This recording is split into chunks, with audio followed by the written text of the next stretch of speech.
Good morning, everyone. Wesley here from I should say afternoon, actually. Good afternoon, everyone. Wesley here from the Mental Awareness Foundation. I am at the Broncos HQ, and I've got the pleasure of interviewing Darius Boyd. Darius is a big advocate for mental health, and he's been a supporter with us with the Mental Awareness Foundation in 2018, and also the Broncos have been a supporter of the Mental Awareness Foundation as well. Actually, we've got some cool news for you too, so I'll tell you in a second. But I'll introduce Darius. He was actually born in July 1987. As I mentioned to him before, it's making me feel old. And mate, what an awesome stat. Like, he's represented Australia, and he's also now the captain of the Brisbane Broncos in the NRL. He returned to the club in 2015, which was awesome to have him back. But in that, between 2006 2008, he's also won 2006 grand final. And in those intervening years, he played for St George. I remember when you went down there to the Dragons between 2009 and 2011, and won a final down there for 2010 for the Dragons, and also the Newcastle Knights, which is north of Sydney, during 2012 and 14. And at that same time, he was always under a single coach, which is the awesome Wayne Bennett.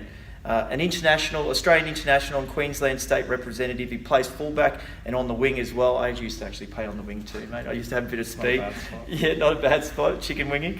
But I guess one of the cool things is he's now the 9th captain in the 30th years club of the history of the Brisbane Broncos. Welcome, Darius. Thanks for coming, mate. I appreciate it. Mate, I guess, besides the Broncos, what is it that you love about Brisbane? That's a good question. I don't know, I just like the city, the town. Yeah. I'm from the Gold Coast originally, Yes. so it's not far from home, but I always thought I'd retire one day and go back to the Gold Coast, and I've kind of changed my thoughts on it. I think I'll stay in Brisbane. I really enjoy it here. The people are great. I mean, it's been my basically second home for most of my life now after growing up at the Gold Coast, so I really enjoy it. Like I said, the city, it doesn't have a beach, it's probably the only bad thing. But South Bank. South Bank, I don't know if you really count that, but it's good to take the little ones, I guess. I've got a daughter of my own now, so that's awesome. cool. But I mean, I think it's close to the Gold Coast, close to the Sunshine Coast, and I just love the city life. I'm actually born and bred from here, so it's hard to leave. And today is one of the most gorgeous days, so you can see why we hang around. Yeah, mate, I guess you mentioned the Gold Coast, but just a little bit of history. You grew up there. What was what was life like for you as a child and teenager? Oh, it was really good, to be honest. I mean, I had some difficulties with I suppose my childhood as far as parents and people being around and passing away and whatnot, but as a kid, I guess I just at the Gold Coast playing rugby league, going to school, having a good time, and I suppose as you get later in life and your late teens and your early adult years, you probably need those people to lean on, those support network, I call them, I guess, your family and friends, and that's probably when I really struggled without them in my later years. But as a kid growing up, I think I had a really good childhood in that kind of way. Yeah, and you kind of answered my next question. I was just going to say, what were some of those struggles that you had when you were a teenager? Do you remember those specifically at all? It was just, like I said, not having a lot of support. I think I never met my father. My mum became ill with some mental health battles around 15. My uncle and grandfather passed away when I was 8 and 11. So really basically me and my grandma after 15 years on. So I moved in with her, and that wasn't easy. She didn't drive at night, and didn't drive a lot at all, really. So getting to school, catch a lot of buses, and then getting to football training, athletics, carnivals, just those things you're doing as a kid. It made it a bit more difficult, but we made it work. And did you find the security of your grandmother really helped you in those years? Definitely. Yeah, I think she was the one constant, I guess, in my life. Rugby league and her, basically. My mum did a great job until I was 15. I said she had a few mental health concerns, which I didn't really understand at the time. I was quite young to understand that. But she was the one constant with rugby league there as well. So those probably both have held a special place in my heart for a long time, just because they've been so consistent. And when did the love for football begin? Was it when you were 15? Did someone introduce you to the game, or had you always been playing? No, I started playing when I was about 6 or 7 years old. So I think I played rugby union, my first year, and it was the 2-hand touch around the waist as a 6-year-old, and I didn't really like that, so I wanted to do tackling. Apparently, that's what everyone told me in my family. So the next year I went to rugby league, then I was back on the Gold Coast then, and really enjoyed it, and basically played ever since. And I guess, like I said, we're not having a lot of family and people around. I think I really found that enjoyment, and that's something to challenge myself, and something to make some friends and have a bit of fun. Really grew the game. When you were a TJ, did you think you'd ever play professionally? Was there did you have? I guess, were you in the A's, or was it something that just developed? I wasn't the best kid in my age group. I was always handy. I really wanted it, and I really wanted to make it, I guess, and I really didn't leave any stone unturned. I gave it my all. I changed schools halfway through my high schooling period to go to Palm Beach Currumbin from Robina, just to go to a sport excellence school and give myself the best opportunity to play rugby league and better myself in that way. But I wasn't a kid that was making Queensland and Australia and all that type of stuff as a junior. I was making my local teams, but that was kind of it. So it was probably touch and go for me. I used to always wonder if I'd be looking back in 5 years thinking, oh, what was I worried about? I made it. Or the other hand, oh, that's why you were worried because you weren't good enough. So it's funny how things pan out. Well, it sounds like tenacity was something that where you just kept chipping away. Mate, if reflecting on those early years, what would you say to your younger self, if you could go back? Oh, just to, I suppose, not take life too seriously and enjoy myself. I think on one hand, it's probably what's driven me to being so professional and so driven to succeed, I guess, has been a good thing and a positive. At the same time, I've probably been putting too much pressure on myself. Even to this day, still trying to be the best and do the best. Sometimes it's a little much, and you need to be able to be realistic, and I'm probably a perfectionist, and that's not always the way that you could be perfect in anything. So striving for perfection is great, but as long as you know that reaching it is not sustainable or obtainable, then I think you go a long way to doing well. And mate, I think you're right. I think no matter what we do, professional or not, we put so much pressure on ourselves. Actually, there's a saying that if your mind was a neighbourhood, you'd never go there. That's a good one. So you could take that one. Mate, I guess, what kept motivating you to keep going? Because no doubt, as you mentioned, you weren't playing for Australia, you weren't playing for Queensland in those younger years. Like, what was it that wanted you to keep going, that got you here? Yeah, I guess I was my one constant in life, I guess, not having a lot of people around. I think rugby league was a bit of an escape or a getaway for me, and it's something I just loved and enjoyed. So whenever it was the weekend or going to training, it was something that I felt like I was pretty good at, and I could get away from whatever was going on in my life and just focus on something that I really loved and enjoyed. And I suppose I really wanted it that bad. I just didn't leave any stone unturned. So I was a hard worker, and I wanted to give my best at something. I've always been someone that if I tried something, I'd either be giving my best or I wouldn't do it again, because I didn't want to fail. I didn't like losing and failure. So I think that's just one thing that's kept me throughout my whole career, really. That's probably gotten me to where I am now, is just working at the absolute best and giving your best each and every time. And more often than not, if you do your best, you're going to be successful. Yeah, and mate, it's true. I know sometimes when we concentrate on too many things, we don't get to focus on one thing, and that's what you've obviously done. Mate, I guess, when did mental health become, I dare say it was probably with your childhood, but when did mental health start to become a bit of a big deal for you? It's probably when I was in Newcastle, to be honest. I think that's probably where it probably started a lot earlier than that, but I think it really started to rear its head there when I've been pretty successful in my rugby league career, and up until Newcastle, I'd probably put rugby league as my number one, and family and friends and everything else number two, which obviously isn't the right way to be, but it's kind of, I didn't know any better, and probably been not burnt, but just had that kind of upbringing of people that didn't seem to be around enough in my life that really supported me or that I cared about for one reason or another. So rugby league was the thing that always seemed to be there, so I kind of had it as my top priority. So when it wasn't going well in Newcastle, I think that's when I really hit a massive wall and realised that rugby league wasn't going to be there, and it wasn't something that could get me out of a hole. And it was also the same thing. One hand I loved it so much, and the other hand it was kind of bringing me down. I really struggled with that, and by that time I'd probably pushed all my closest family and friends, my wife in particular, away. So that's probably where that rock bottom kind of moment set in, and I really realised that I was struggling. I wasn't sure what I was struggling with, but I just knew I wasn't the happy person I used to be when I was a kid growing up, and just enjoying myself and seeing the positives in things. I was quite negative in my thinking, and I had to put my hand up and get some help. Yeah.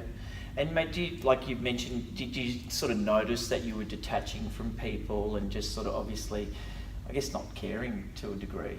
Well, I think I was definitely isolating myself. If we had a loss or I didn't play well myself, I didn't want to leave the house. I didn't want to. It's kind of like a punishment thing, punishing myself for my performance, or making myself feel that way. So I hopefully didn't do that again next week and didn't feel that way again.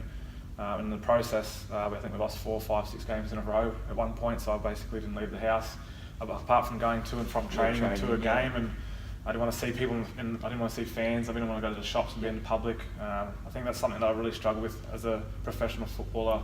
I love everything that rugby league's been given me, and I still continue to receive. But at the same time, the scrutiny and the pressure, and even just the public, I suppose, domain being in the spotlight all the time.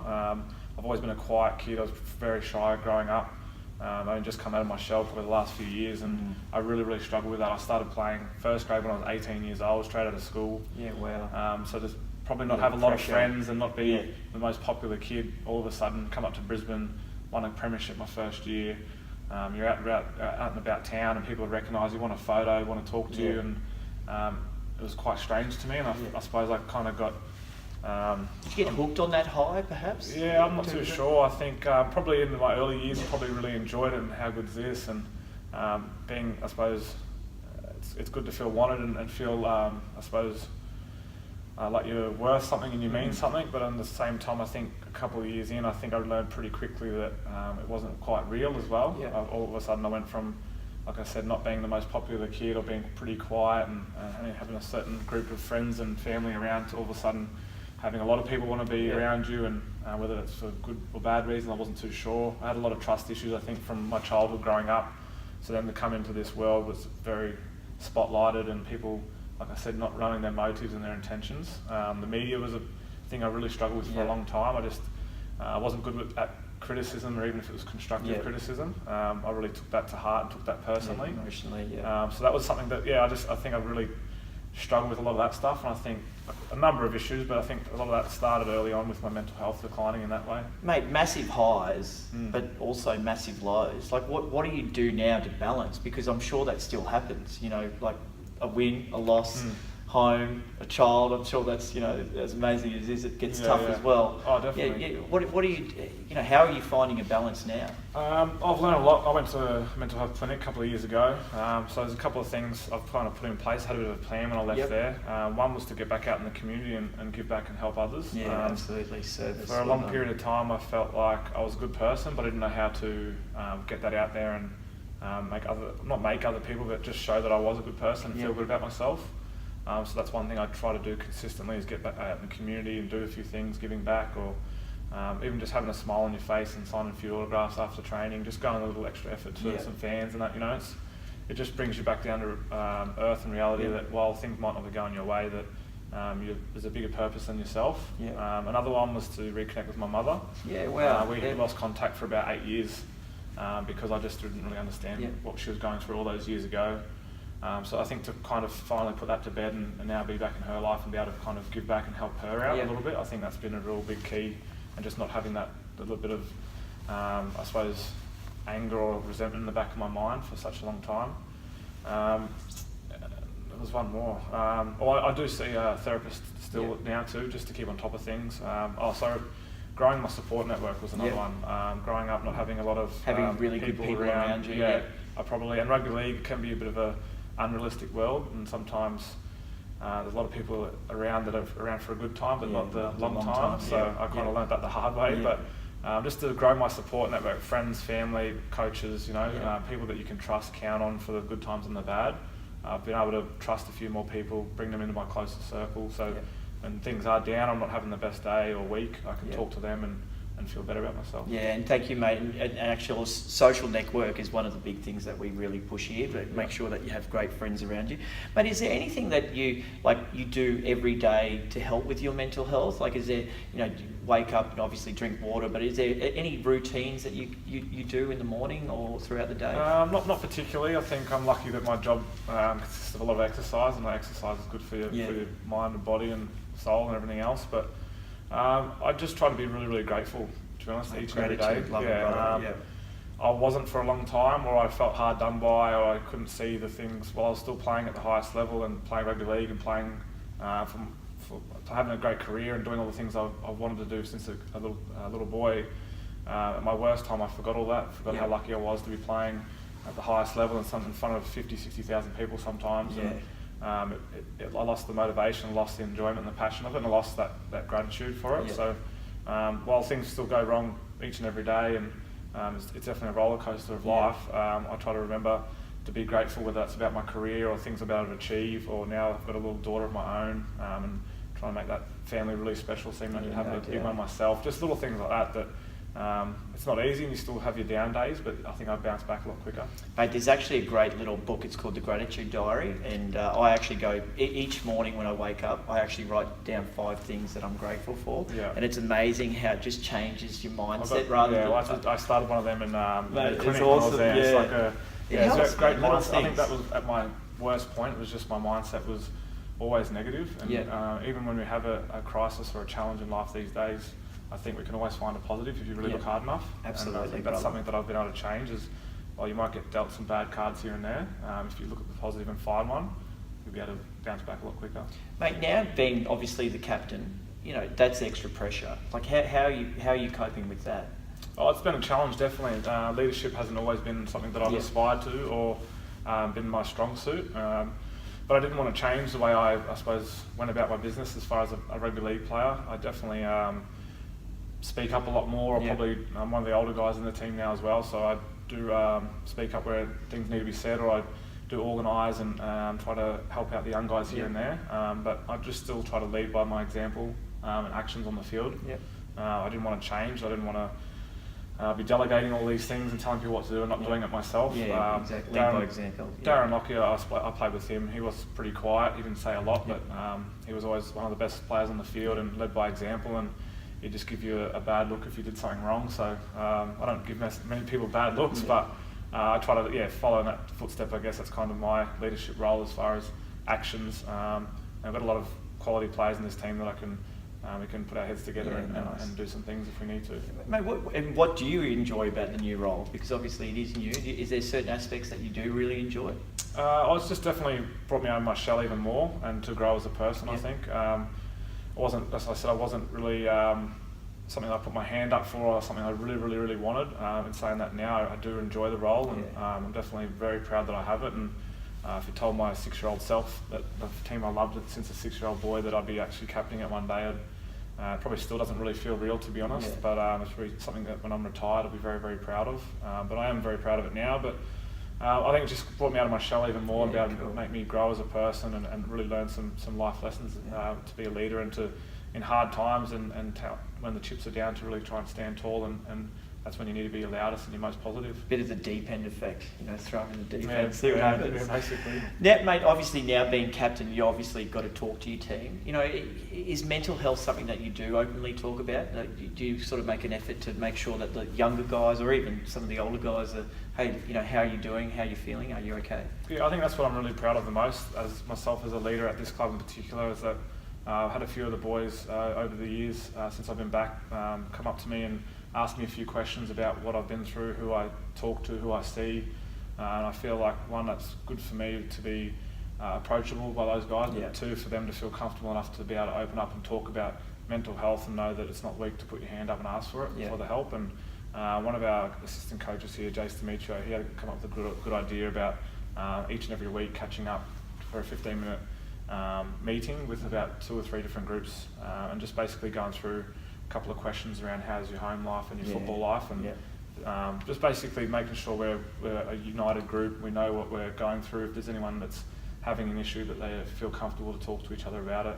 And if it's I suppose being a male-dominated sport, we're not men aren't known for opening up about their emotions and feelings. So if someone's kicking stones or they're not their normal self around training, there might be a genuine reason. It might not be because he's just a arrogant person or he just doesn't want to be here. It might actually be a deeper underlying issue. So it's good that we've adopted that this year. I think it's doing really well. And mate, thank you for sharing that, because if you are watching this film, like the Brisbane Broncos are actively talking to their players about their mental health, and that's a huge thing.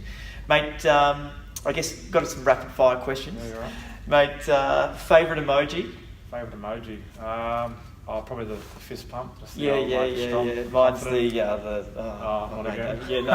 Do that again. Yeah. Now, I had your favourite Instagram account, but you're not on Insta. Is that correct? No. Mate, is there anyone that, I guess maybe a broader question, anything that you follow or anyone that inspires you out there particularly? Not particularly. I suppose I like really watching a lot of motivational talks and Yep. speeches on YouTube. Yeah, cool. Especially Well when done. Yeah. I might be having a down day a week, or I need Yeah. a bit of a pump up. I like a lot of quotes that Will Smith has in particular Yeah. on some of his YouTube motivational talks. There's a couple there that have been put together, and Yeah, all different yeah, interviews yeah, he's done, yeah, and they're nice. all compiled together. And I don't know, just something about that. It's the same about that negative thinking or positive thinking, or writing it down. I think it's the same when you're listening to something that's positive for 20 minutes, half an hour. It's really hard to be negative when you're just continuing that positive environment for yourself. They talk about above the line and below the line, and I totally agree. Watching anyone on YouTube that has that sort of that inspirational chat just brings you above that line, changes that mindset. I actually saw Tony Robbins last week, mate. That was a good, really? That was a good mate. It was. I was actually, thinking 6,000, well, 4,500 people there. Surely you can't get the crowd pumped, mate. It was like a rock concert. Yeah, it was I like can imagine. it's like Queensland winning the State of Origin. It's like, mate. Any heroes? Do you have a hero, or is Will Smith perhaps a hero of yours? Not really. I suppose growing up, following the Broncos, I had a couple of rugby league ones, and they'd probably been Wendell Saylor and Darren Lockyer, just because I was such a die-hard footy person, and the Broncos were my team, and they'd be kicking and screaming if they lost at the television. And I went and watched a few games when they were at ANZ, and then come to Suncorp before I eventually come up to play here as well. So, but not so much now. I follow NFL a fair bit. I like a few players that I watch in there, basically just because it's a sporting thing, and I like to be away from the NRL, so I try and follow something else. But not too many heroes or people I aspire to now, I guess. Yeah, no, man, I the Dell and Lockie were some of my great people that I looked up to. So, mate, that's great. You've answered. Mate, is there a song that you know the words to?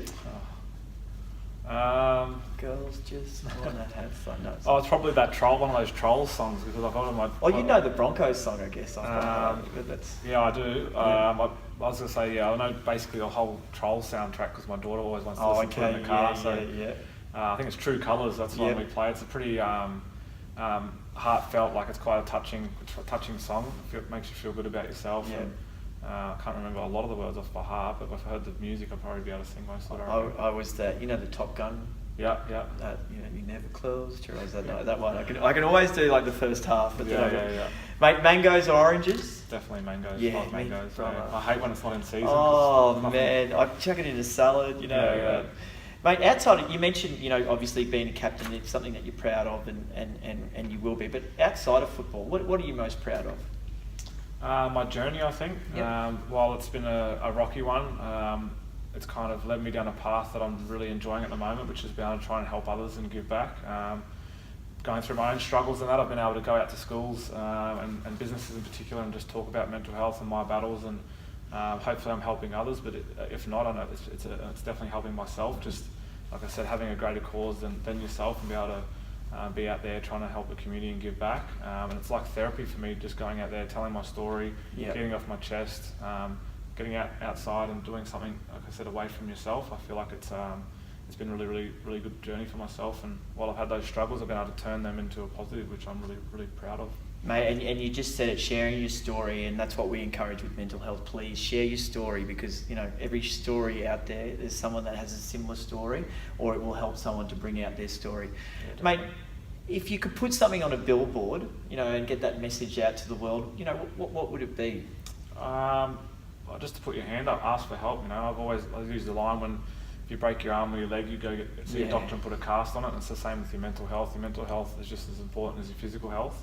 So if you've got some struggles or some issues, put your hand up, ask for help, talk to a friend, talk to someone you trust, or go to see someone with the knowledge and the background that can really, really help you if it's worse than that, because life's a short lifespan that we have, and you want to enjoy it and live it to the fullest. So you'd be silly not to get the help if you could. Yeah, man. Thank you, man. Put your hand up. It's probably too much words. I'm sure. Digital one. We could probably squeeze that into something. I think it's just put your hand up. Put your hand up. So, mate, and what's next? What's next for Darius Boyd? Obviously, you're mid-season, but thinking ahead, what do you see yourself doing in the future? A bit more of this stuff, or? Yeah, definitely. That's I've been doing I've got a few little side jobs with mental health in particular.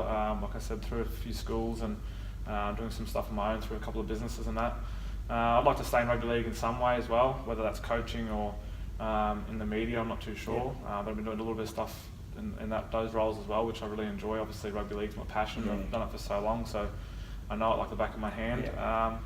But those two things in particular, like I said, it's kind of funny how you fall into things sometimes. While my journey in my life, and that's been up and down, I've had some struggles. I've been able to turn that into a positive. I'm much happier for that, and I'm also trying to help out and give back, which has kind of given me something to really that I'm really passionate about apart from rugby league, and hopefully I can continue that after when rugby league finishes. Go for it, brother, because they say, the Buddha says the journey of 1,000 steps starts with the first step. So, mate, you're doing... Brother, thank you very much, man. From the bottom of... Like, the Mental Awareness Foundation is as grassroots as it comes, mate. We're a bunch of tradies and people just helping out each other, but trying to bring a message of suicide prevention and mental health encouragement and everything like that. Mate, appreciate your time. Guys, if you're watching this Sunday the 7th of October 2017, we'll see you there. Let's walk for awareness. If you guys, you might be there. I want to come. My schedule permits, I'll be there. Exactly. It was the finals last year, but no, your best mate got married. Yeah. That's right. Yeah, your best mate. Anyway, Sunday the 7th of October, please like and share. We'll go from there. Yeah.